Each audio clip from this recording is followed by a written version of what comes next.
Zâmbia explode sob as garras do sol, do vento e do fogo. Fileiras de animais em migração. E o predador segue o cheiro do medo. Aqui, cada caçada é um jogo de nervos.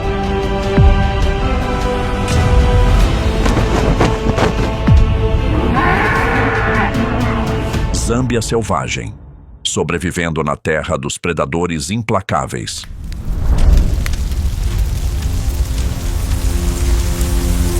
A estação seca atinge seu ápice na savana africana. Manadas migratórias recuam diante do mar de fogo. Não fugiam por pânico, mas porque Deus lhes concedeu uma dádiva: saber o momento certo de recuar para sobreviver. Mas os predadores são diferentes. Eles não migram, eles esperam. Quando a antiga ordem desmorona, quando a presa está cansada, sedenta e separada do grupo, é aí que a escuridão começa a caçar.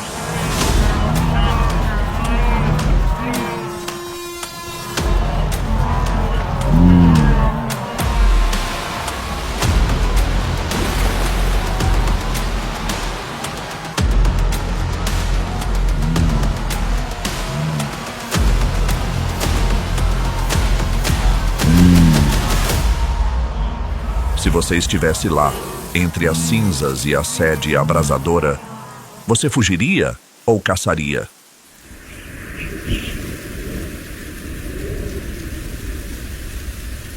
O búfalo africano aprendeu a viver em harmonia com o fogo.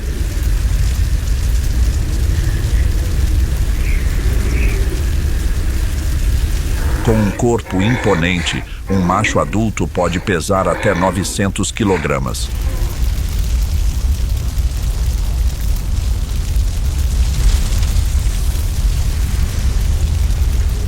O búfalo do cabo é a subespécie maior, mais comum e mais fácil de reconhecer, com seus enormes chifres, cuja base fundida forma uma estrutura óssea espessa e rígida, chamada de escudo. Esse escudo biológico é uma camada de defesa contra predadores e também símbolo de poder nas disputas por liderança dentro do grupo. Um grande rebanho pode variar de algumas centenas a mais de 1000 indivíduos.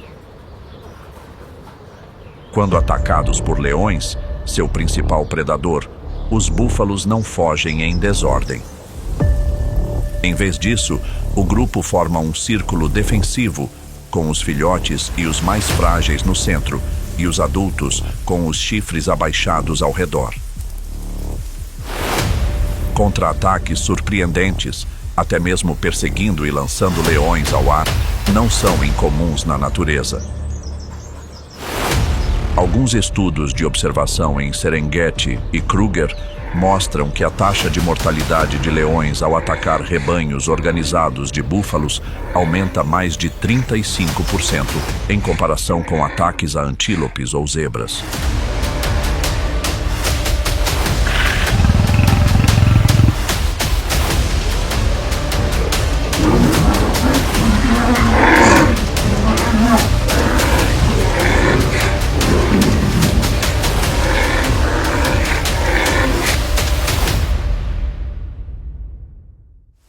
No entanto, a natureza imprevisível e o temperamento agressivo tornam essa espécie de búfalo um animal de difícil aproximação.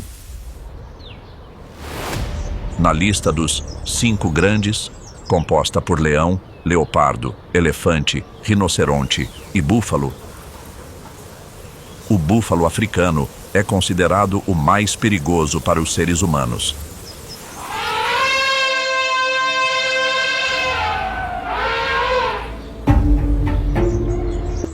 Mesmo sem ver o fogo, os elefantes já percebem o perigo. Eles sentem o cheiro da fuligem ao longe, detectam o leve aumento de calor em sua pele sensível e, mais importante, captam ondas de infrassom vindas de outras manadas que já deixaram a região em chamas. Sons graves, longos, abaixo do limiar da audição humana. Mas para os elefantes, são alertas poderosos, suficientes para que toda a manada se prepare para recuar.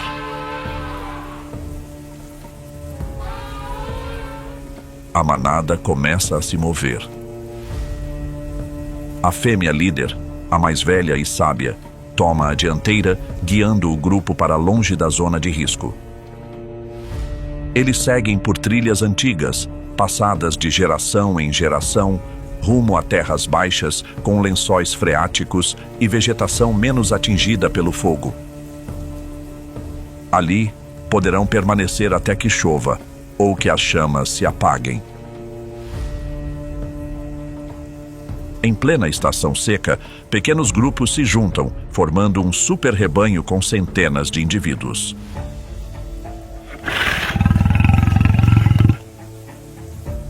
Quase nenhum predador ousa se aproximar, mas os filhotes são o elo mais fraco. Geralmente, eles ficam para trás. Trêmulos, assustados, e esse cheiro de fraqueza desperta os instintos de caçadores escondidos entre as altas gramíneas. Aos olhos do leão, essa é uma oportunidade de ouro. Mas eles não enfrentam apenas a presa indefesa, precisam também superar uma fortaleza viva, feita de carne, pele e amor maternal.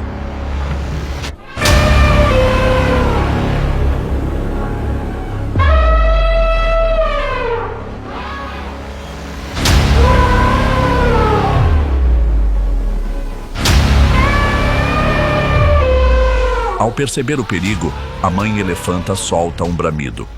Seu trompete ecoa pela savana e os pássaros levantam voo em desespero. O filhote se abriga entre as patas da mãe, ainda trêmulo, mas seguro.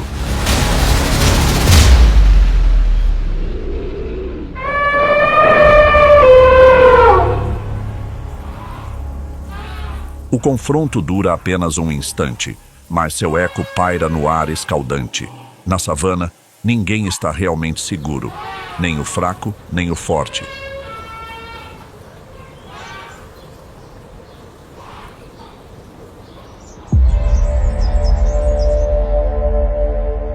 Sem presas afiadas, nem um porte imponente, o impala supera o fogo graças à sua percepção refinada.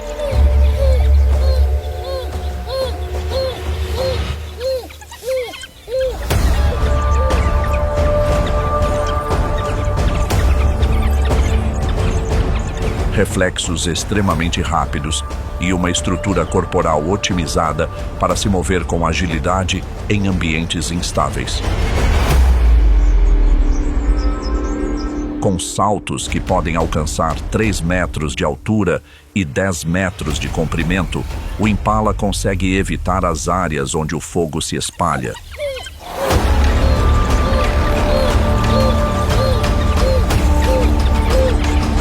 Seu corpo esguio, os cascos fendidos e a musculatura firme permitem que ele se firme bem no terreno.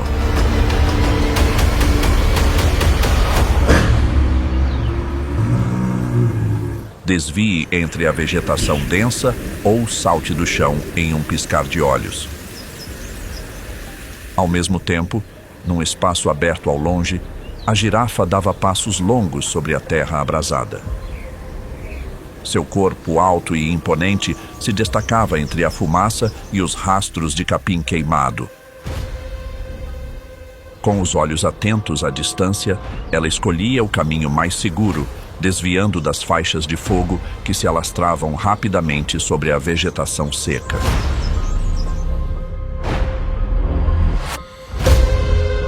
A altura média de um indivíduo adulto pode chegar a 5,5 metros. Embora raramente corram em pânico, ainda assim conseguem atingir uma velocidade próxima de 60 km por hora quando precisam escapar de situações perigosas, aproveitando o comprimento de seus passos para atravessar áreas em chamas mais rápido do que a maioria dos outros herbívoros. Nos anos de seca prolongada, especialmente quando grandes incêndios destroem a vegetação rasteira, elas ampliam o território de alimentação, às vezes deslocando-se por dezenas de quilômetros em busca de copas de árvores ainda com folhas.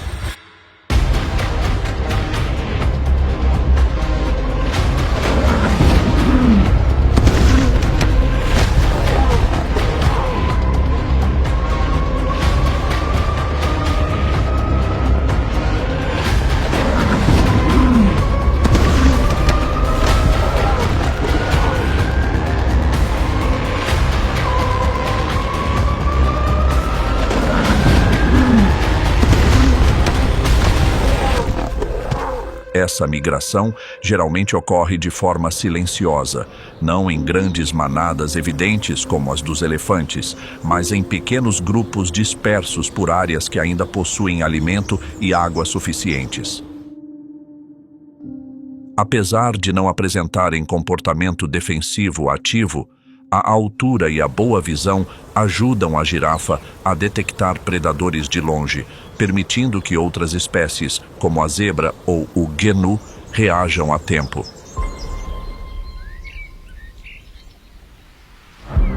Sob o sol do meio-dia, um chacal dorso negro avança silenciosamente entre a grama alta. Seu corpo esguio, com pelagem dourada e preta, se confunde com a terra seca. As grandes orelhas eretas captam qualquer som ao redor. Apesar de pequeno, o chacal dorso negro tem seu lugar no mundo. Não pela força, mas pela cautela, pelo timing e pela incrível habilidade de aproveitar as oportunidades mais tênues da natureza. E quando a oportunidade surge, ele se encolhe e dispara como uma flecha cortando o vento. O som da grama se curvando e das pedras voando acompanha sua corrida em direção ao bando de aves.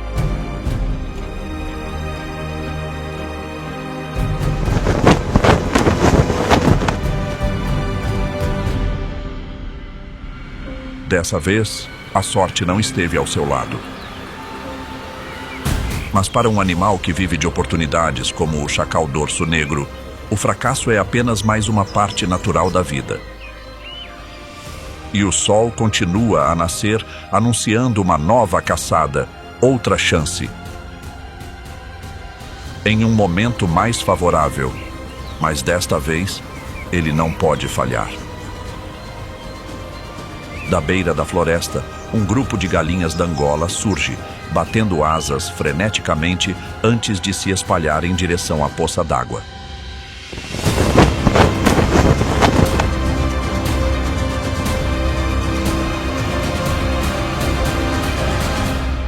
Cada macho sacode a cabeça, abre a cauda, exibindo suas penas vibrantes, numa disputa constante por atenção e domínio. Estão realizando um dos rituais mais sagrados da sobrevivência. Não é uma presa grande, não é uma vitória espetacular, mas para o chacal, é mais algumas horas de vida sob o sol escaldante.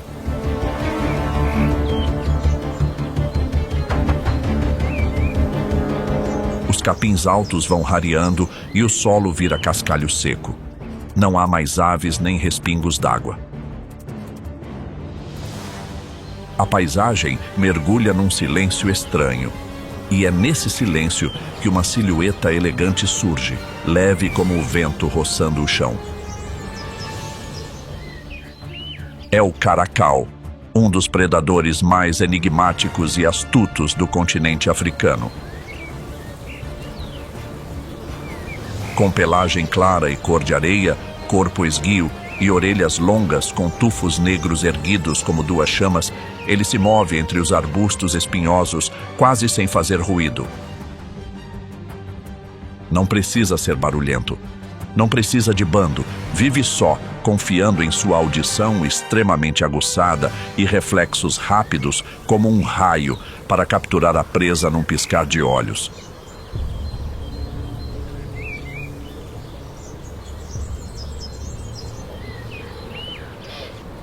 Seus passos são lentos, cada movimento calculado com precisão, como se deslizasse pelas dobras da vegetação seca. Um grupo de galinhas da Angola cisca o chão, alheio à presença do caçador. Escondido na sombra, o caracal se achata contra o solo, os olhos fixos num macho que se afastou do grupo. Então, de repente, o caracal dispara como uma mola comprimida, saltando mais de 3 metros.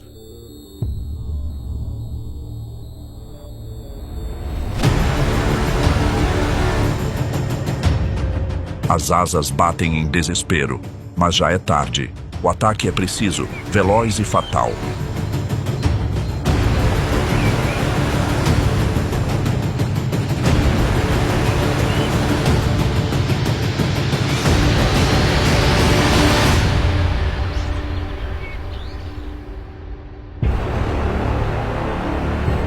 Sem hesitar, ele carrega a presa para dentro da mata, deixando para trás apenas algumas pegadas leves sob a luz do entardecer.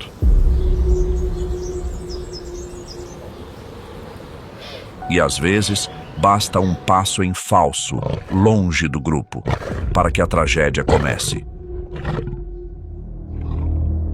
O vento sopra suavemente entre as gramíneas douradas.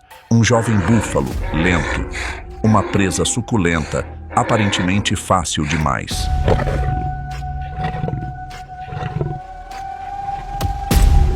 Os arbustos atrás dele se agitam levemente. O leão já fixou seu alvo, movendo-se centímetro por centímetro, músculos retesados.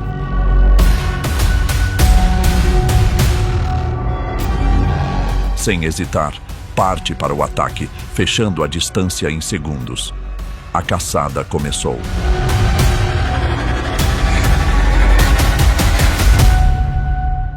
Mas aquilo não era uma presa, era uma armadilha, com chifres e o instinto de uma mãe.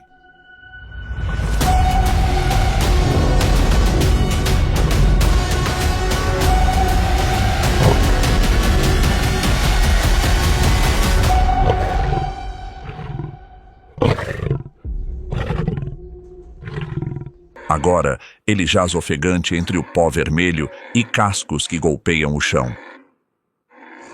Você arriscaria um palpite? Será que ainda há chance de sobrevivência? Ou o destino foi selado no instante em que escolheu a presa errada? Na savana, o Black Kite, uma ave de rapina astuta, surge com sua plumagem castanho escura.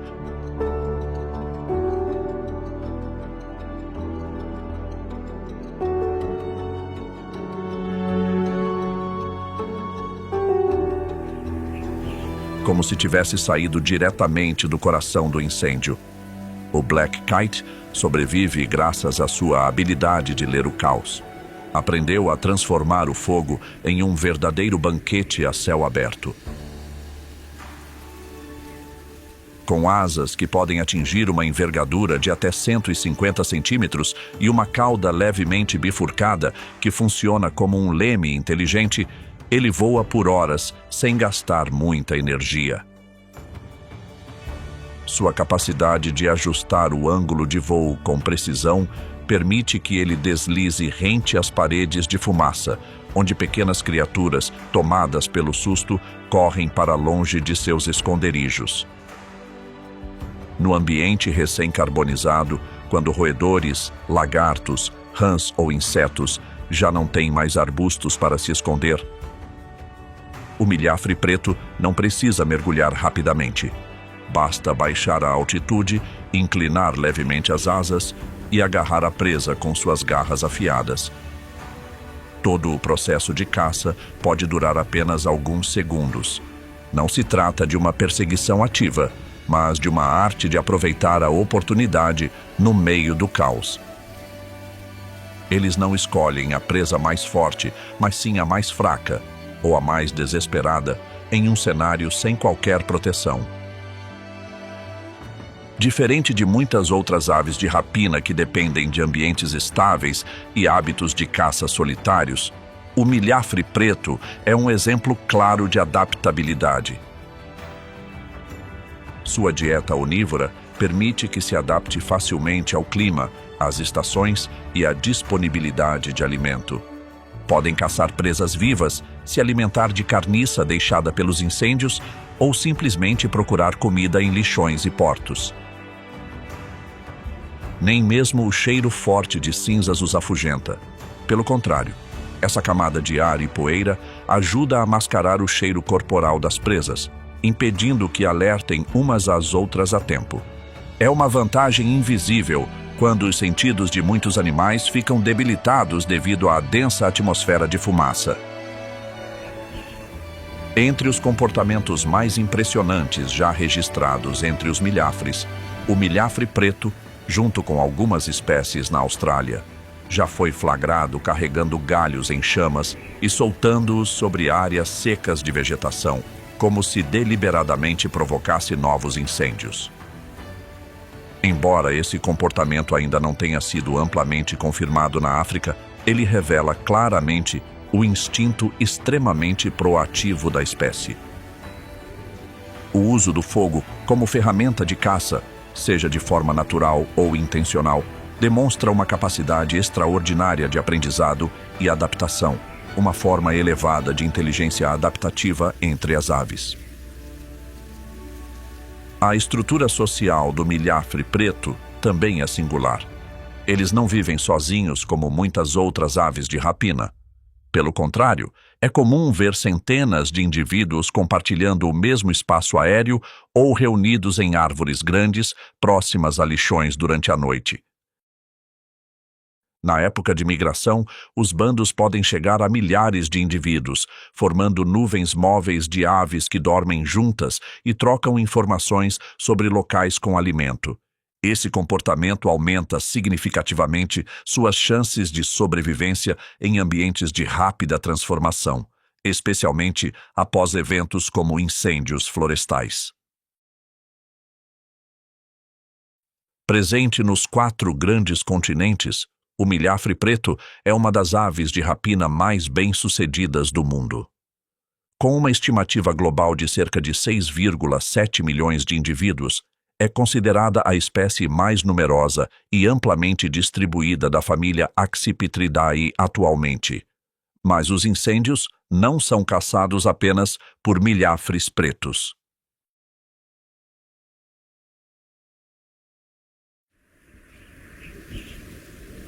Assim que o incêndio passa, a savana fica coberta apenas por uma camada de cinzas espalhadas no solo. Sem os altos capins que antes bloqueavam a visão, a paisagem se abre, vazia como um palco com a cortina do fundo arrancada. Os predadores da África começam a mudar sua abordagem para alcançar suas presas. Sem poder se esconder atrás de arbustos ou moitas como antes, eles aproveitam justamente esse espaço aberto para observar e encurtar a distância de ataque. Os ecologistas chamam isso de janela de predação pós-incêndio. O período logo após o fim do fogo, quando o ambiente se torna aberto e o campo de visão se amplia, oferecendo uma vantagem clara aos predadores. Durante essa fase, a capacidade de alcançar as presas e a taxa de sucesso na caça geralmente aumentam em comparação com o período anterior ao fogo, especialmente para espécies que dependem da velocidade e da perseguição. Nas áreas recém-queimadas, herbívoros como impala, gnu ou zebra são forçados a retornar mais cedo em busca de alimento por necessidade nutricional.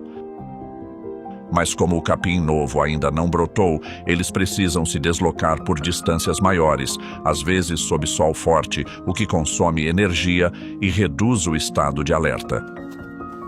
Com a paisagem aberta, tornam-se mais fáceis de serem detectados, especialmente ao amanhecer ou ao entardecer, quando os predadores estão mais ativos. Em Serengeti e em muitos outros ecossistemas de savana, estudos de longo prazo registraram que, logo após os incêndios, os predadores costumam intensificar suas atividades nas áreas afetadas.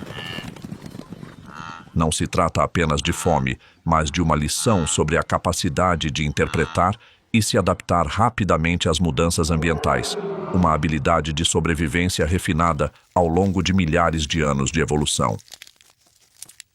O fogo traz destruição, mas também abre um novo palco, onde o instinto e o ambiente se unem para compor uma sinfonia de sobrevivência intensa e dramática.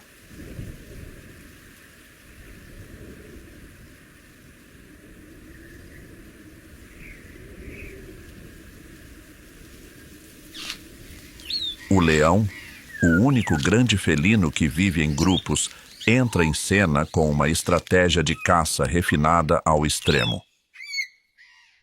Após cada incêndio, o ambiente se abre como um palco sem cortinas, onde cada passo e movimento das presas ficam expostos aos olhos atentos. Um grupo, ou pride,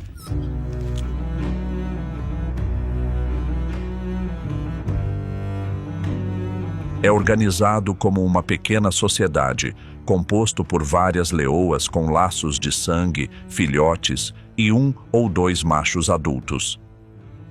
Mas preste atenção nas leoas. Elas são a alma de toda a caçada. Não são apenas caçadoras, são companheiras, mães e protetoras. E é justamente essa união que transforma o grupo de leões em uma máquina de caça perfeita neste território mortal. O incêndio recente varreu os arbustos, deixando expostos cada pedra, cada tufo de capim e o último vestígio de cobertura. Mas, para os leões, isso representa uma oportunidade. A pelagem dourada e empoeirada das leoas se mistura ao solo carbonizado como se tivessem nascido para se camuflar. Elas se colam ao chão, cada músculo pressionado contra a terra ainda morna. O vento carrega o cheiro de carne queimada, terra seca e o som trêmulo dos sobreviventes, rebanhos de antílopes que escaparam do fogo, agora exaustos, desatentos e mais vulneráveis do que nunca. Um pequeno grupo de leoas se move contra o vento com passos tão lentos que até o ar parece hesitar. Enquanto isso, o restante do grupo circula silenciosamente por trás, formando uma meia-lua, uma tática clássica, mas sempre eficaz. Um antílope idoso, com as patas levemente queimadas após o incêndio, se separa do bando. Antes que consiga virar e correr, já está cercado. Um leve rugido é ouvido, não como ameaça, mas como confirmação. E então, as leoas disparam. Chegam a até 80 km por hora em curtas distâncias. As patas traseiras se impulsionam como molas de aço, encurtando o espaço em segundos. A perseguição dura apenas cerca de 40 segundos, o suficiente para esgotar a presa, mas não para deixá-la escapar. Um bote preciso pelo flanco, as garras afiadas cravam no quadril. O antílope desaba. Uma mordida fatal, com força de mais de 2.000 newtons, atinge a garganta e põe fim à sua vida. As leoas ofegam entre a poeira e a cinza, olhando na direção do macho que se aproxima. Apesar de não ter participado da caçada, o macho adulto é o primeiro a comer, uma ordem tácita da savana. Somente após ele escolher o melhor pedaço e se afastar, as leoas começam a dividir o restante. E só então, os filhotes se esgueiram, disputando os pedaços deixados para trás. Um ritual que os ensina sobre hierarquia e sobrevivência. Esse é um reflexo clássico da estrutura de poder na sociedade dos leões. Embora pareça injusto, o fato de o macho comer primeiro reflete seu papel como protetor e mantenedor da linhagem. Os machos dominantes têm uma função vital: garantir a sobrevivência do grupo. Se forem derrotados por outro macho, os filhotes correm perigo. A chegada de um novo macho ao território pode desencadear o infanticídio, uma prática brutal, porém comum na estratégia de reprodução da espécie. Diferente de muitos outros predadores, o leão possui uma laringe especial com ligamentos em formato de quadrado, permitindo rugidos que alcançam até 8 quilômetros. Na savana pós-incêndio, onde a visão é ampla e o som ecoa ainda mais pelos campos abertos, o rugido se torna uma ferramenta para afirmar presença e avisar aos rivais que o território já tem dono. Nesse cenário, o rugido de um leão não é apenas um chamado ao bando. É como o sino que ressoa sobre uma terra renascida, marcando o início de um novo ciclo de caça. O dimorfismo sexual é uma característica marcante da espécie, onde o macho exibe uma juba espessa, escura e densa, como uma armadura visual. A juba serve não só como proteção nas lutas, mas também como um sinal biológico de saúde e altos níveis de testosterona. As leoas tendem a escolher parceiros com jubas mais escuras, associadas a genes mais fortes para a próxima geração.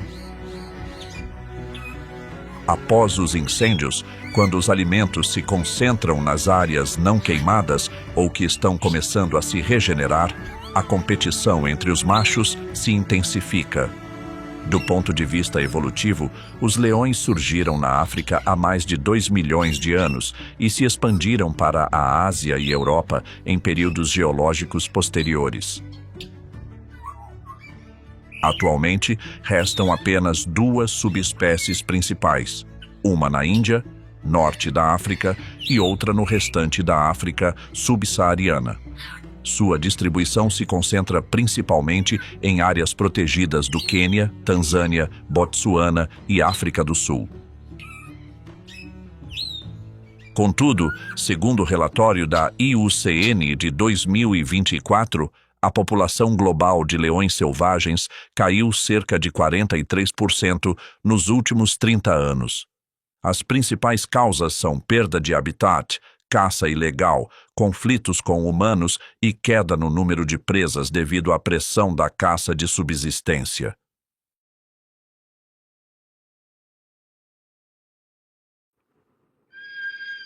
Uma jovem leoa ruge em alerta, mas as hienas não estão sozinhas. Elas se movem em grupos de 10, às vezes até 20 indivíduos, mais numerosas e ousadas. Um cerco relâmpago se forma.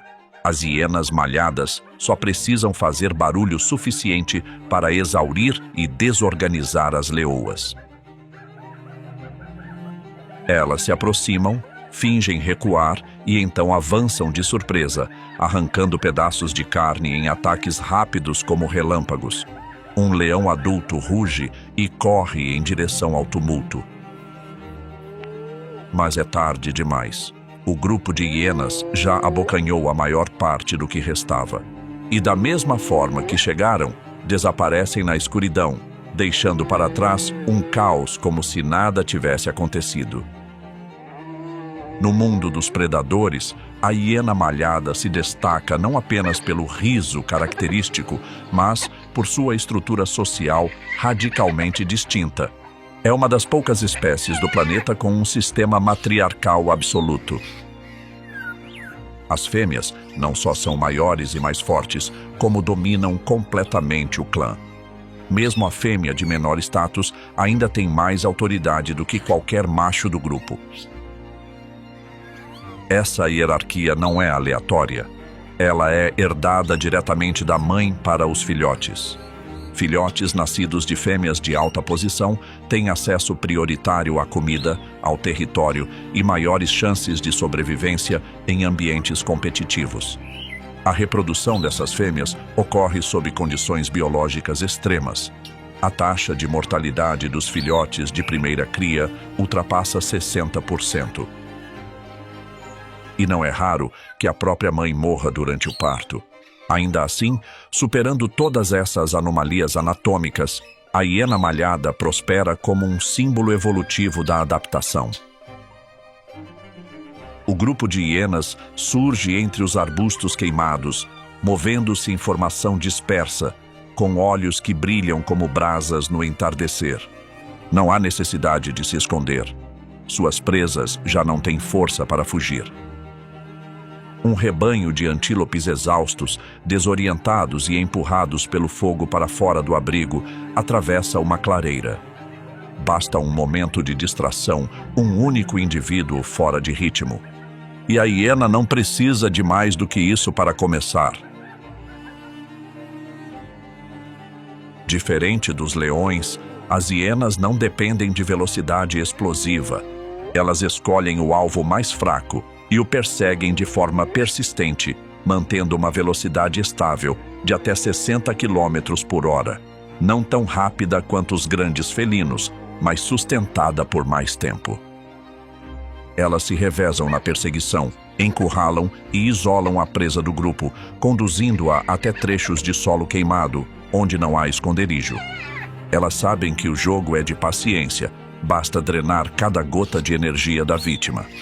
E então, quando a presa tropeça e cai, entra em ação uma das mordidas mais poderosas entre os mamíferos. Com uma força de até 5.500 newtons, concentrada em uma pequena área, suas mandíbulas se cravam no pescoço, atravessando pele espessa e tendões. Carne, pele, ligamentos, ossos, até mesmo cascos e chifres, nada é desperdiçado. O sistema digestivo altamente eficiente da hiena permite aproveitar praticamente toda a carcaça, extraindo nutrientes até o interior dos ossos, algo que a maioria dos outros predadores não consegue fazer. Embora frequentemente taxadas como carniceiras, na realidade, entre 60% e 70% da alimentação das hienas provém de caça ativa, dependendo do ecossistema. Em regiões como Liuwa Plain, na Zâmbia, onde a densidade de leões é baixa, as hienas malhadas assumem o papel de principais caçadoras. Durante mais de 10 anos de estudos, cientistas acompanharam mais de 660 indivíduos de hienas malhadas de 11 clãs diferentes, registrando uma taxa de sobrevivência de filhotes surpreendentemente alta. Isso comprova que a hiena não é apenas oportunista, é um animal resiliente, capaz de prosperar por conta própria, especialmente na ausência de grandes competidores. Após os incêndios, com o ambiente mais aberto, estratégias de caça como emboscadas nas bordas de moitas se tornam inviáveis. As hienas malhadas tiram proveito direto desse caos. O ar carregado de fumaça, a visibilidade limitada e os sons reverberando nos campos abertos tornam-se componentes táticos. Em muitos casos, elas seguem o rastro dos incêndios para alcançar áreas onde as presas estão desorientadas. O oportunismo inato dessas criaturas se intensifica, caçando tanto animais vivos quanto carcaças de bichos queimados ou abandonados.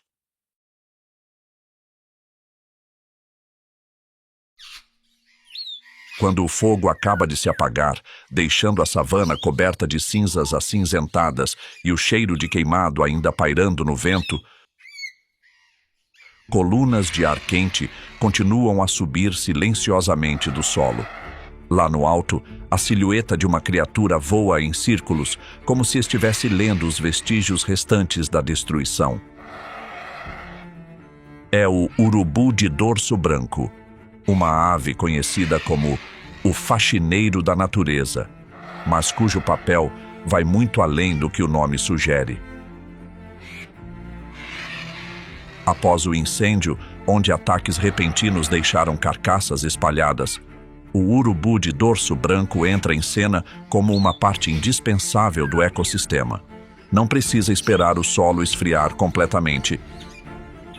Ele já está lá em cima, planando nas colunas de ar térmico como se estivesse farejando as perturbações invisíveis no ar. Seus olhos afiadíssimos conseguem varrer dezenas de quilômetros quadrados em poucos minutos. Um leve bater de asas, uma inclinação do corpo, e ele mergulha rapidamente rumo a qualquer sinal de atividade.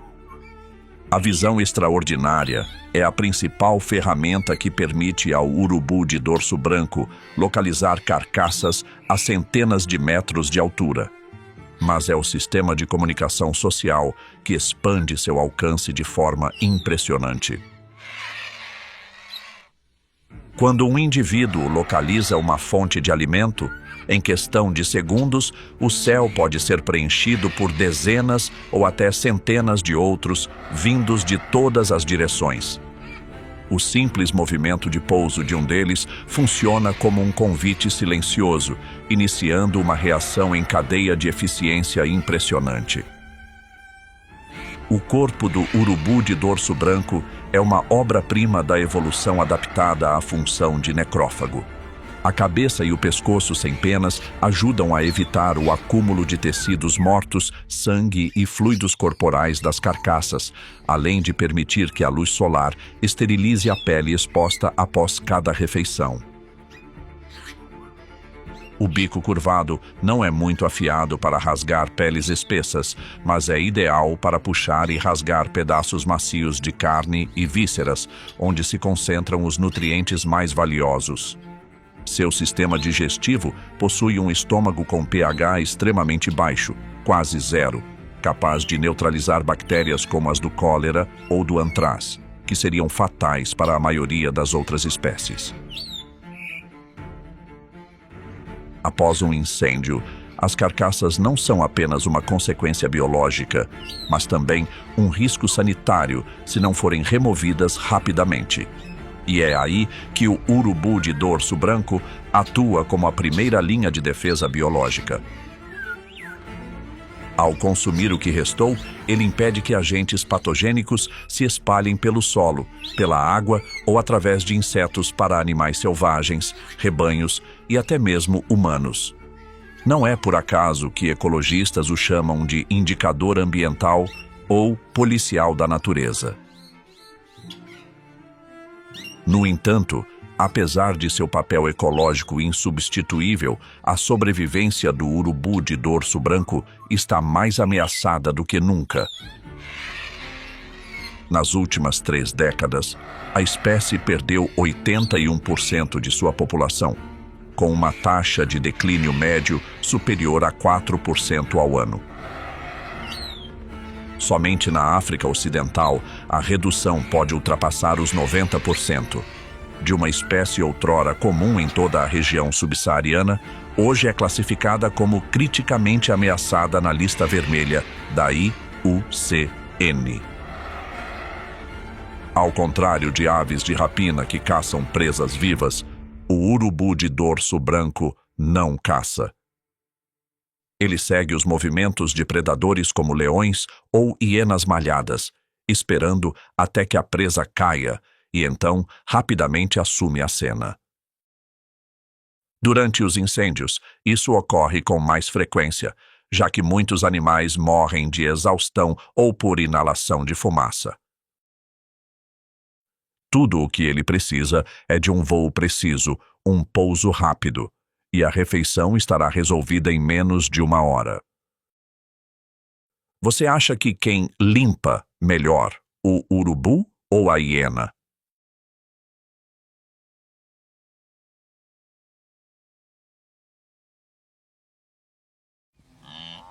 Quando a poeira assenta e o solo ainda emana calor após o incêndio, os pontos de água se tornam locais de convergência para todas as formas de vida. E os predadores sabem aproveitar essa oportunidade. Pesquisas no Parque Nacional Kruger e em outras savanas mostram que os predadores frequentemente caçam nas proximidades de fontes d'água, onde as presas se reúnem para beber, criando verdadeiros pontos quentes ecológicos. Nesse período tenso do pós-incêndio, a pressão pela sobrevivência torna a seleção natural mais implacável do que nunca. Apenas os indivíduos mais ágeis, atentos e adaptáveis conseguirão sobreviver, enquanto os mais fracos serão sacrificados.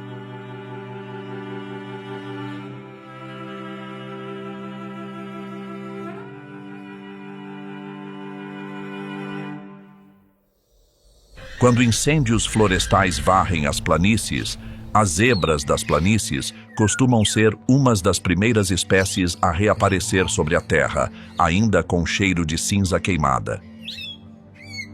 Com grande resistência física e uma estratégia de movimentação flexível, elas rapidamente se adaptam à paisagem transformada.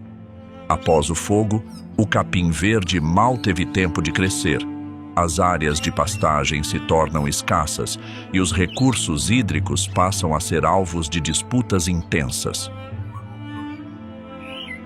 Uma das características que mais contribuem para sua sobrevivência durante essas migrações arriscadas é a pelagem listrada preta e branca, de aparência enigmática. Cada indivíduo possui um padrão único de listras, comparável às impressões digitais humanas. Um estudo publicado em 2024 pela Sociedade Real de Biologia reforça a hipótese de que essas listras confundem a capacidade de orientação e pouso de moscas sugadoras de sangue, como a mosca tsetse e a mosca do cavalo, ajudando a reduzir o risco de transmissão da tripanossomíase e de outras doenças parasitárias. Além disso, quando o grupo inteiro se movimenta, a fusão de centenas de listras cria um efeito óptico que dificulta para os predadores focarem em um único indivíduo.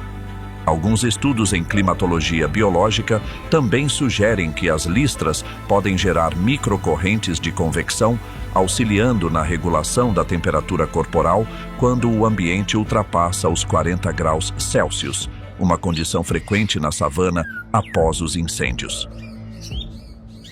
Do ponto de vista social, a zebra das planícies mantém uma estrutura familiar do tipo harém. Cada grupo familiar é composto por um garanhão dominante, várias fêmeas adultas e seus filhotes. Os laços entre os membros desse núcleo podem durar anos, formando uma unidade social estável em meio a um ambiente selvagem e imprevisível.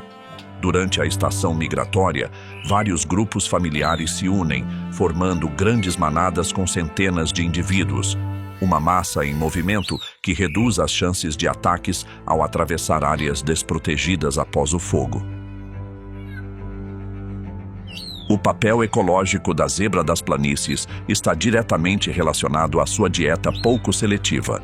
Elas consomem gramíneas mais altas, fibrosas e de menor qualidade, abrindo caminho para que outros herbívoros mais exigentes, como o genu azul ou a gazela de Thomson, possam acessar as camadas inferiores mais verdes e nutritivas.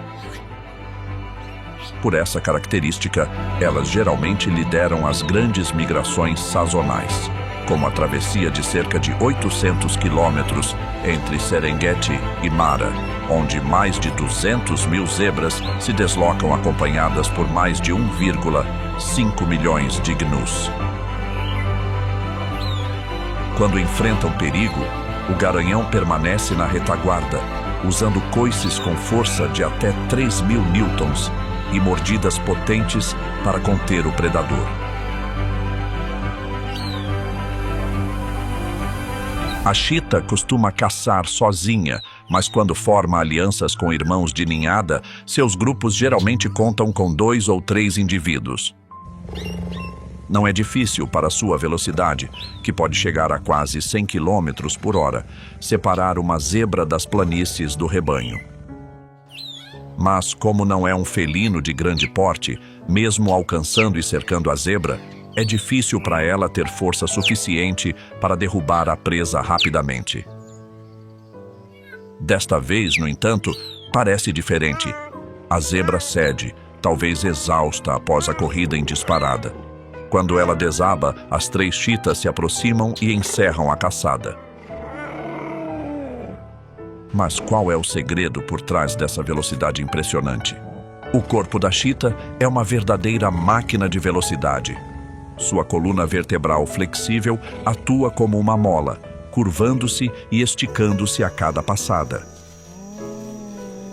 As garras semi-retráteis permanecem expostas como cravos de uma sapatilha de corrida, proporcionando aderência e estabilidade ao acelerar ou mudar de direção. Seu sistema respiratório e circulatório é sobredimensionado, narinas largas, cavidade nasal e pulmões amplos, coração forte, tudo projetado para captar e distribuir grandes volumes de oxigênio durante a perseguição. Sua forma aerodinâmica, com cabeça pequena, pernas longas e uma cauda longa usada para equilíbrio, reduz a resistência do ar e mantém a estabilidade nas curvas. Em caçadas monitoradas com sensores, a velocidade máxima registrada pode atingir 93 km por hora, com aceleração de até 7,5 metros por segundo ao quadrado e frequência de passadas de até 4 por segundo. A maior parte da perseguição ocorre em velocidades inferiores ao pico, mas são as mudanças bruscas de direção no final que determinam o sucesso do ataque. Nas planícies recentemente queimadas, a estratégia de caça da chita se torna ainda mais precisa e concisa. Elas se aproximam o máximo possível antes de explodirem em velocidade por menos de 1 minuto, pois, se ultrapassarem esse tempo, o risco de exaustão e superaquecimento torna a perseguição perigosa. Quando se aproximam da presa, usam as patas dianteiras para desequilibrá-la e mordem a garganta para provocar asfixia. A taxa de sucesso varia entre 25% e 40% em ambiente natural, podendo ser maior em áreas semi-selvagens. Mas essa vantagem é frágil. Poucos minutos após a captura, o risco de perder a presa para leões ou hienas malhadas é alto, obrigando a chita a comer rapidamente ou arrastar a carcaça para áreas de vegetação rasteira remanescente. A aparência da chita é inconfundível, com 2 marcas pretas semelhantes a linhas de lágrima que vão dos cantos dos olhos até a boca, ajudando a reduzir o brilho e a aumentar o contraste visual durante a caça sob a luz intensa da savana. Na estrutura social da espécie, as fêmeas vivem de forma solitária, cuidando sozinhas dos filhotes. Os machos, por sua vez, costumam formar coalizões com irmãos para proteger território e aumentar as chances de acasalamento. Esse modo de vida lhes dá flexibilidade para se mover entre áreas atingidas pelo fogo. Os machos mantêm os limites territoriais, enquanto as fêmeas escolhem rotas mais seguras para proteger os filhotes. No entanto, a taxa de sobrevivência dos filhotes é muito baixa. Estima-se que apenas cerca de 5% atinjam a idade adulta, principalmente por serem alvo de leões e hienas. Uma pelagem com crina prateada, comum nos primeiros meses de vida, ajuda na camuflagem, imitando um rato do mel, mas sua eficácia é limitada em áreas abertas. Os filhotes costumam permanecer com a mãe até os 2 anos de idade, quando já atingiram quase o tamanho adulto. Mesmo assim, ainda não têm a mesma percepção aguçada que a mãe.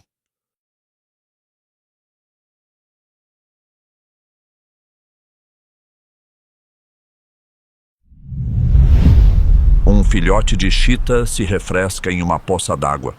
Sua mãe permanece a certa distância, e a superfície da água está perfeitamente tranquila. O crocodilo do Nilo não precisa de muito esforço para arrastar o filhote para dentro da água. Sua mordida pode alcançar uma força de até 16.000 newtons. Quando os incêndios varrem a savana e se afastam, deixando o solo nu e apenas algumas poças d'água espalhadas, todos os seres sobreviventes são atraídos para esses pontos.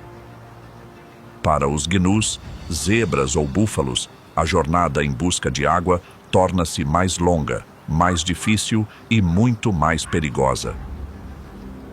Mas, para o crocodilo do Nilo, esse é o momento ideal.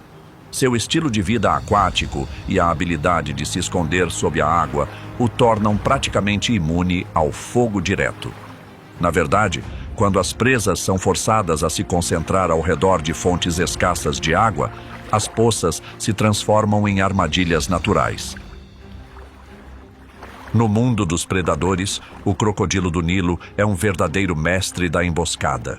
Seus olhos, narinas e ouvidos localizados no topo da cabeça funcionam como um periscópio natural.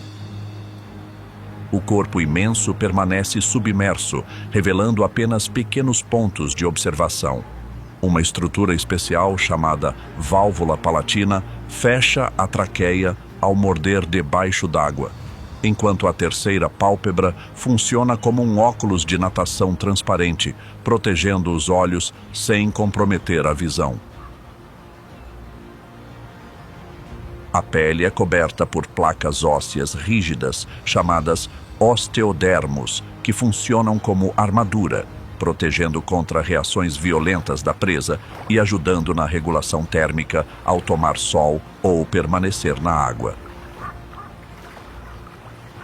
A força mais temível do crocodilo está em sua mordida. Medições feitas em indivíduos adultos revelam que sua pressão de mordida está entre as mais fortes do reino animal. Uma vez que abocanha a vítima, gira o corpo inteiro no chamado giro da morte, rompendo músculos ou quebrando membros, ao mesmo tempo que afoga a presa até que ela pare de se debater. Seus dentes cônicos, entre 64 e 68, não servem para mastigar, mas para prender firmemente, sendo substituídos continuamente ao longo da vida para manter a eficácia. A estratégia de emboscada do crocodilo do Nilo baseia-se em uma paciência extraordinária. Eles podem ficar imóveis por horas à beira da água, esperando o momento em que um antílope ou zebra se aproxime para beber. Quando a hora chega, avançam com velocidade de 12 a 14 km por hora dentro d'água, percorrendo apenas alguns metros com precisão letal. A dieta varia conforme o tamanho do animal. Os jovens alimentam-se de peixes rãs e insetos. Os maiores caçam desde peixes grandes até antílopes, búfalos e até outros crocodilos menores. Como répteis de sangue frio, os crocodilos do Nilo regulam a temperatura corporal por meio do comportamento. Tomam sol para aquecer, buscam sombra ou mantêm a boca aberta para dispersar o calor, mecanismo semelhante ao arfar dos cães. Além de predadores eficientes, demonstram um raro instinto parental entre os répteis. A fêmea cava o ninho na margem, vigia durante todo o período de incubação e protege os ovos de predadores. Quando os filhotes nascem, ela cuidadosamente os carrega na boca até a água, dando início à vida aquática. A distribuição do crocodilo do Nilo cobre toda a África subsaariana, desde o rio Nilo até sistemas fluviais e lacustres no sul do continente, como os rios Zambeze e Okavango. Mas dentro dessas poças e pântanos, ele não é o único gigante dominante.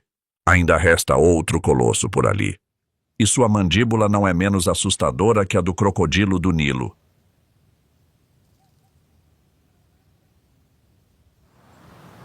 Assim como o crocodilo, os olhos, ouvidos e narinas do hipopótamo ficam no topo da cabeça, permitindo que ele mantenha quase todo o corpo submerso enquanto observa e respira. Ao mergulhar, Essas aberturas se fecham automaticamente para impedir a entrada de água. Sua pele secreta uma substância avermelhada conhecida como suor de sangue, que na verdade é uma combinação natural de propriedades antibacterianas e protetoras contra os raios UV, ajudando a evitar queimaduras solares e infecções. Após grandes incêndios que varrem a savana, os campos secos revelam um solo rachado, muitos poços d'água secam e a maioria dos riachos se transforma em filetes rasos de lama.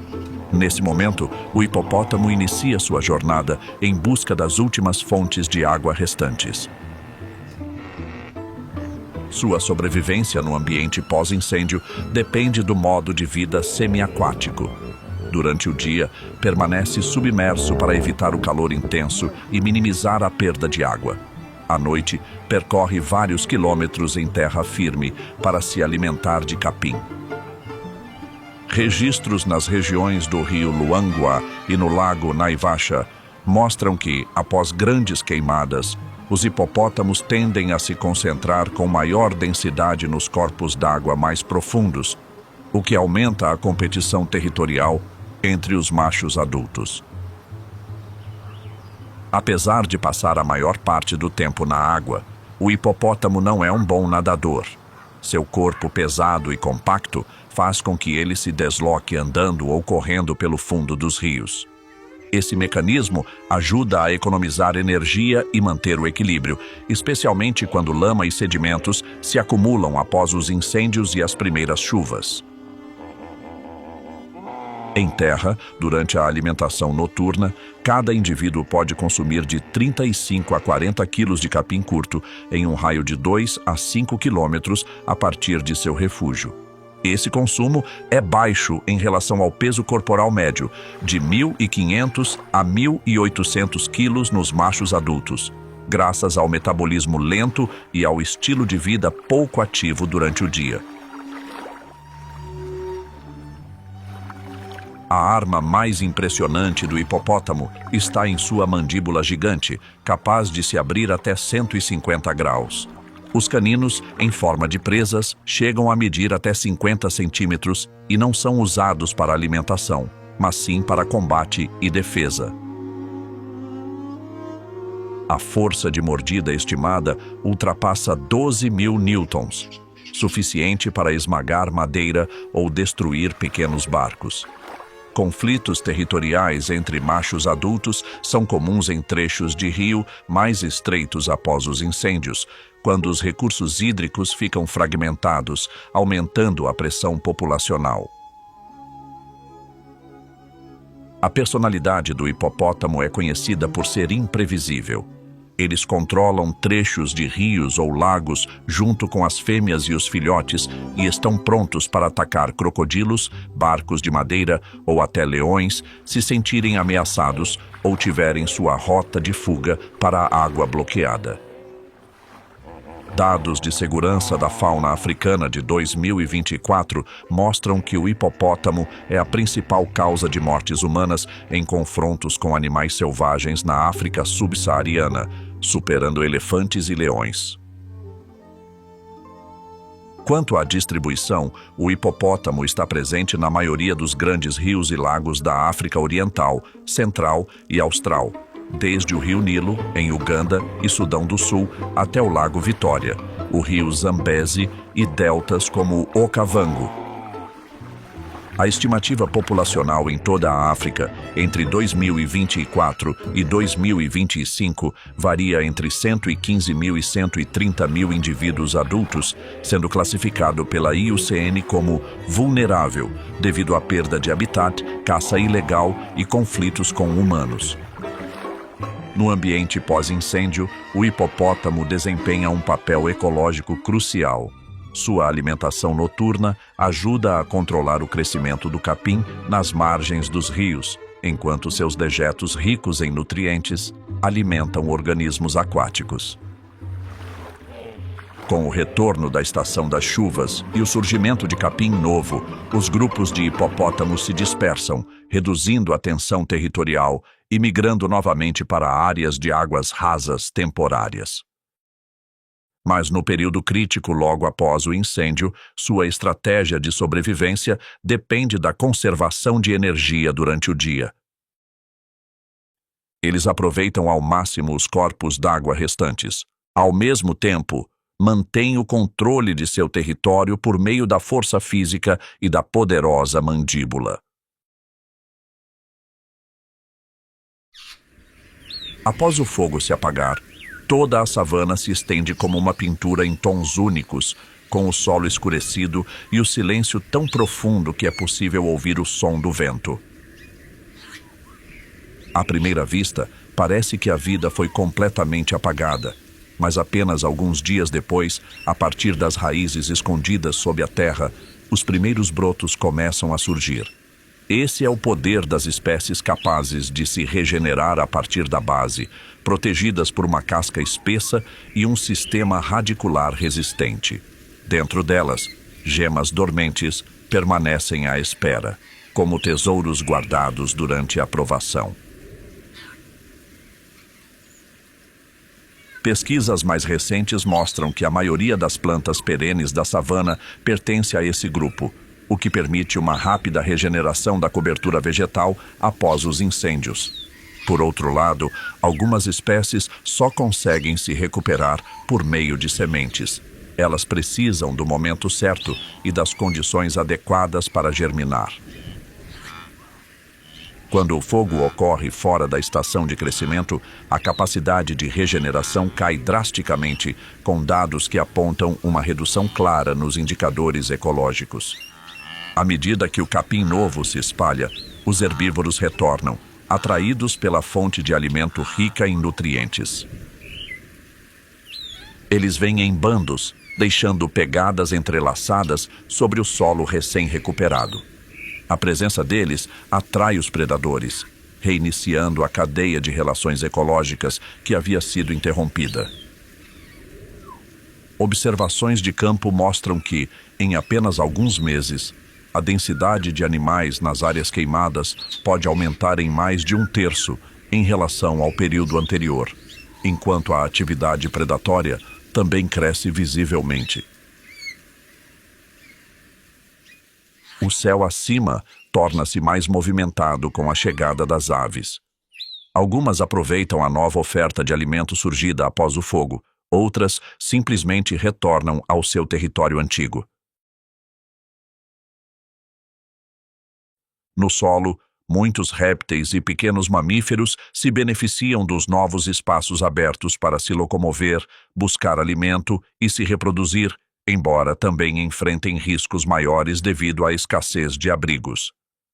É nesse momento que o seu maior inimigo, a bela ave secretária, retorna.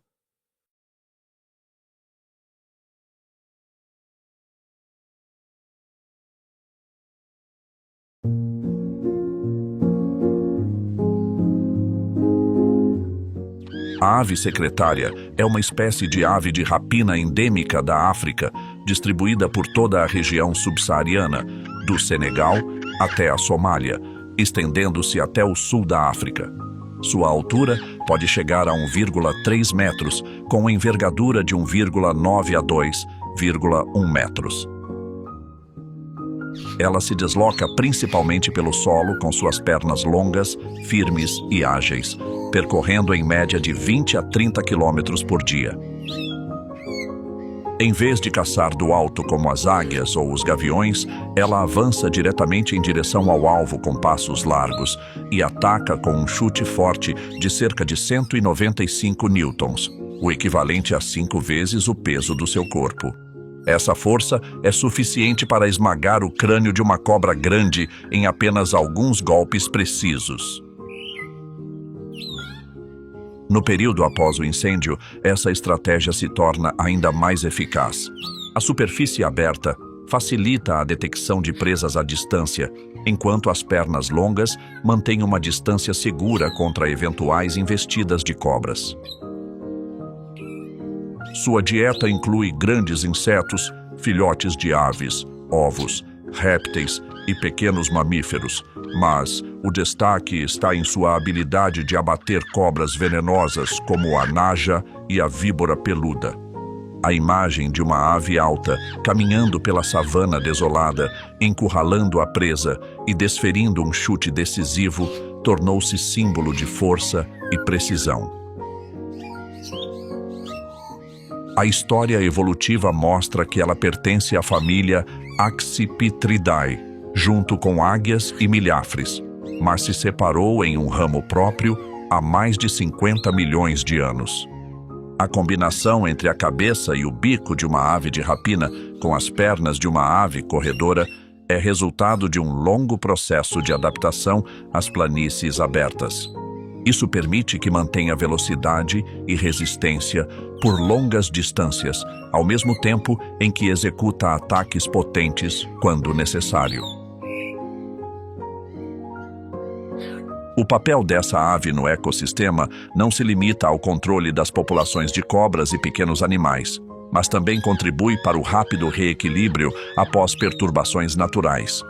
Após os incêndios, ela ajuda a reduzir o número de pequenos predadores, favorecendo a regeneração da vegetação sem pressão excessiva de consumo. No entanto, as mudanças climáticas estão aumentando a frequência dos incêndios fora de época, ameaçando desorganizar o ciclo de caça e reprodução da espécie. A estimativa da IUCN para 2024 indica que restam apenas cerca de 6.700 a 6.900 indivíduos adultos no mundo, uma queda superior à metade em comparação com 4 décadas atrás. Assim como a ave secretária, o tsessebe também carrega em si o instinto de um nômade, sempre em movimento para se adaptar.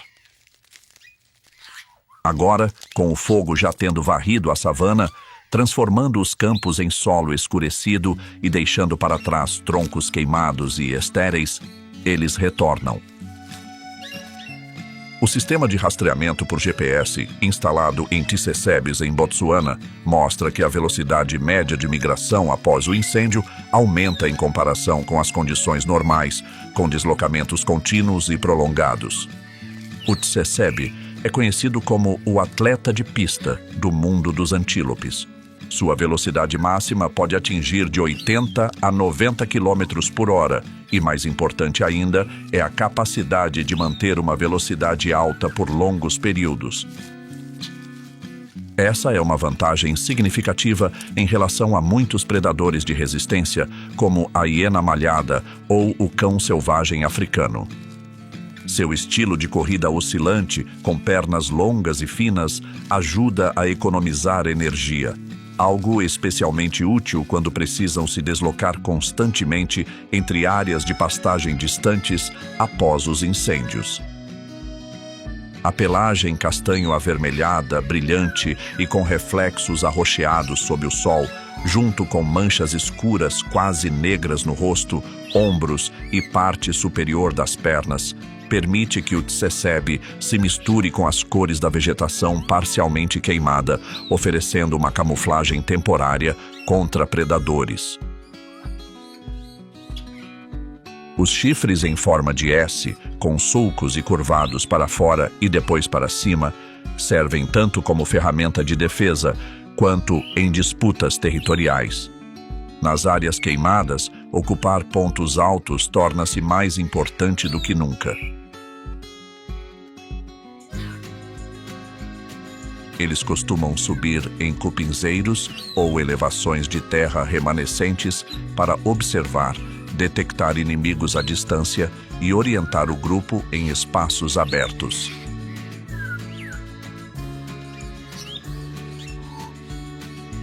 O comportamento de marcar território com secreções das glândulas pré-orbitais e por meio de montes de fezes continua mesmo durante períodos de escassez, como forma de manter a ordem social entre os machos.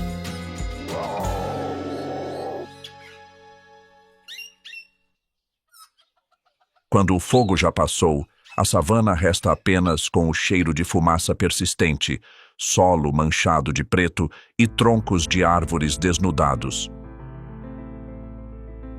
O leopardo se move como uma sombra, aproveitando cada mancha escura para se esconder. Nesse cenário, sua estratégia de emboscada é ajustada. Não avança diretamente pelas áreas abertas, mas segue pelas bordas de arbustos não queimados, contorna o relevo irregular ou se esconde nas sombras do fim da tarde. A distância vai sendo reduzida até restarem apenas 5 a 10 metros, e então uma arrancada curta, atingindo mais de 58 km por hora, é suficiente para eliminar qualquer chance de fuga. A pelagem coberta por manchas em forma de roseta ajuda o leopardo a desaparecer entre o solo queimado e a luz difusa. Sua ampla capacidade de adaptação faz do leopardo o felino de grande porte com a distribuição mais extensa do mundo, mas isso não o isenta de declínio. Em 2024, a União Internacional para a Conservação da Natureza estimou seu status como vulnerável, com mais de 75% da área de distribuição histórica perdida e muitas populações locais em queda acentuada em apenas alguns anos.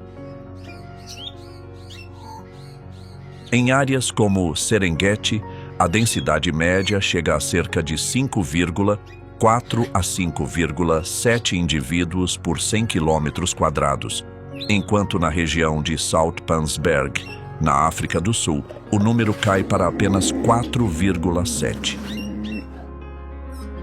Essa variação reflete a sensibilidade do leopardo às mudanças na disponibilidade de presas e na cobertura vegetal. Após incêndios, os leopardos geralmente não migram tão longe quanto os herbívoros, mas reorganizam seus territórios conforme os fragmentos de habitat restantes: florestas ao longo dos rios, arbustos não queimados ou cupinzeiros elevados. Esses locais oferecem abrigo, servem como corredores de deslocamento e concentram mais presas devido à escassez alimentar depois do fogo. A habilidade de subir em árvores é uma vantagem notável. A musculatura forte dos ombros e pescoço, combinada com garras retráteis, permite ao leopardo escalar troncos verticais e arrastar presas com peso superior a 1,4 vezes o seu próprio. No alto, a refeição fica protegida de leões e hienas, dois concorrentes capazes de roubar tudo em poucos minutos. No período pós-incêndio, quando o solo exposto aumenta o risco de perder a caça, esse comportamento de suspender a presa se torna ainda mais essencial para garantir energia por vários dias. A dieta do leopardo é uma das mais diversas entre os grandes felinos, com mais de 100 espécies de presas registradas, incluindo insetos, aves, répteis, roedores e ungulados de médio porte. Durante períodos de pouca cobertura, costuma caçar mais presas pequenas e médias, por serem mais acessíveis, menos arriscadas e exigirem menos gasto energético. À medida que o capim novo cresce e os grandes herbívoros retornam, o leopardo gradualmente passa a caçar presas maiores, restabelecendo o equilíbrio em sua cadeia alimentar. O comportamento de caça por emboscada baseia-se na paciência, movimentos lentos e aproveitamento máximo dos elementos naturais.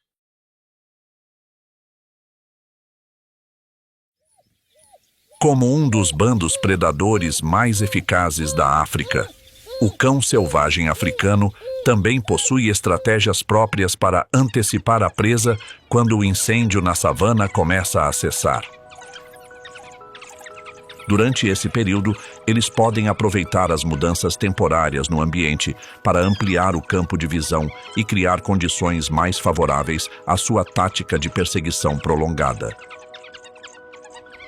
Estudos sobre carnívoros na savana indicam que, após o fogo, muitas espécies passam a usar com mais frequência as bordas das áreas queimadas ou zonas recém-recuperadas para caçar. E o cão selvagem africano pode aplicar a mesma estratégia graças à sua mobilidade ampla e à cooperação em grupo. Essa espécie é um dos carnívoros com estrutura social mais coesa do mundo natural.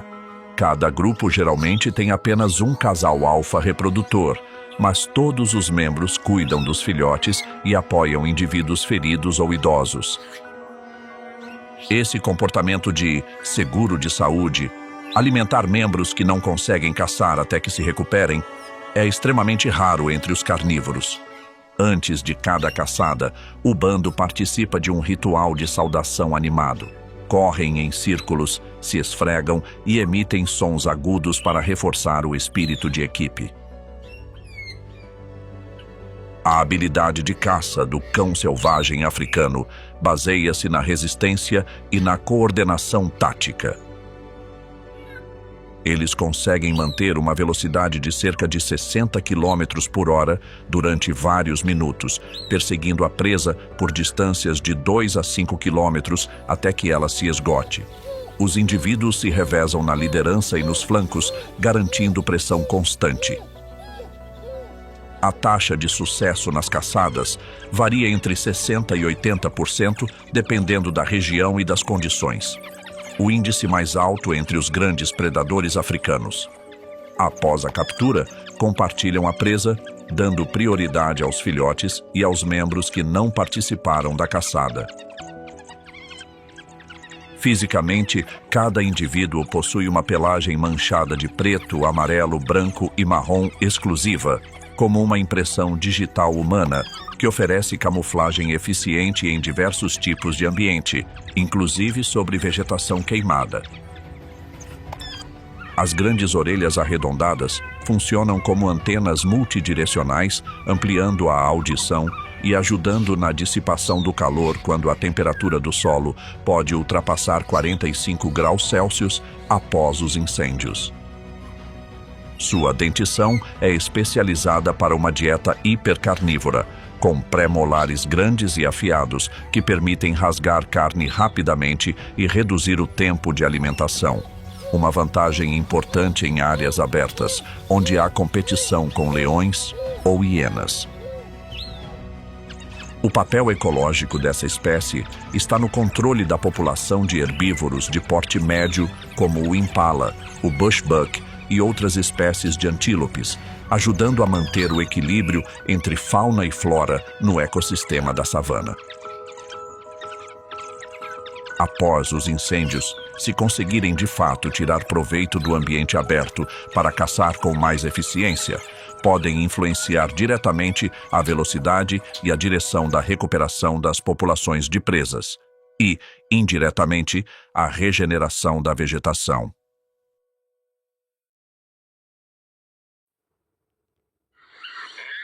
Quando o fogo já se tornou uma lembrança, a fumaça ainda paira sobre o solo coberto de cinzas escuras e o cheiro de queimado permanece suspenso no ar denso. Uma silhueta surge lentamente, não como um conquistador, mas como um mensageiro da despedida. Com seu enorme bico longo como um instrumento cerimonial, pernas acinzentadas e olhos frios, sem expressão, o marabu caminha como se estivesse cumprindo uma tarefa habitual: confirmar o fim. No estranho silêncio após um incêndio florestal na savana africana, essa ave gigante não é simplesmente um comedor de carniça. É o limpador dos bastidores, o guardião da ordem no ciclo da vida e da morte, e por vezes parece um agente funerário não convidado, mas sempre presente, para garantir que a morte não seja em vão. O tamanho do marabu faz com que seja praticamente impossível ignorá-lo. Com mais de 1,5 metro de altura e envergadura que pode chegar a 2,9 metros, é uma das maiores aves ainda existentes na África. No entanto, é justamente essa aparência, com a cabeça calva, a bolsa rosada no pescoço e o andar lento, que frequentemente o associa a imagens de luto. A cabeça e o pescoço quase sem penas são uma adaptação biológica essencial, permitindo que ele mantenha a higiene ao enfiar a cabeça profundamente dentro de carcaças. Em ambientes quentes e empoeirados após o fogo, isso se torna ainda mais necessário. Sob o sol escaldante, a cabeça nua seca rapidamente, reduzindo a proliferação de bactérias e evitando o acúmulo de parasitas, como ocorre em aves com plumagem densa. A bolsa no pescoço, chamada de saco gular, é uma estrutura de pele especial conectada ao sistema respiratório e não serve para armazenar alimento, como se pensa comumente. Em vez disso, ela emite sons durante a comunicação na época de reprodução ou atua como um radiador para ajudar a resfriar o corpo durante os períodos prolongados de seca após incêndios.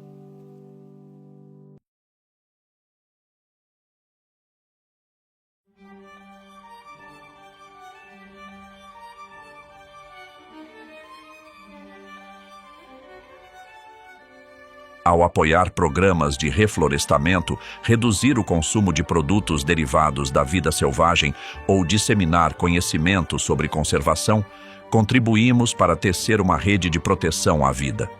Quando a natureza africana se regenera, também é a humanidade que se cura.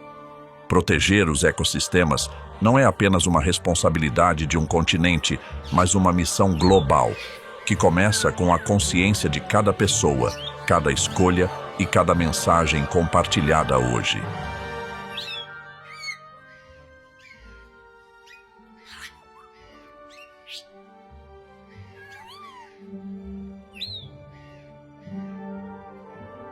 E se você já teve alguma experiência ajudando em um incêndio, seja em áreas urbanas ou na natureza, não hesite em compartilhar seus conhecimentos e vivências nos comentários abaixo.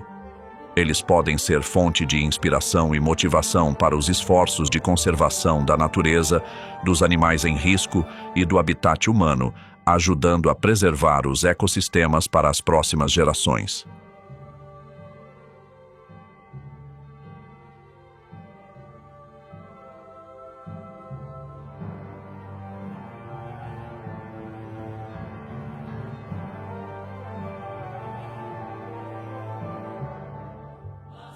Não se esqueça de curtir, se inscrever no canal e ativar o sininho para continuar nos acompanhando em outras aventuras incríveis.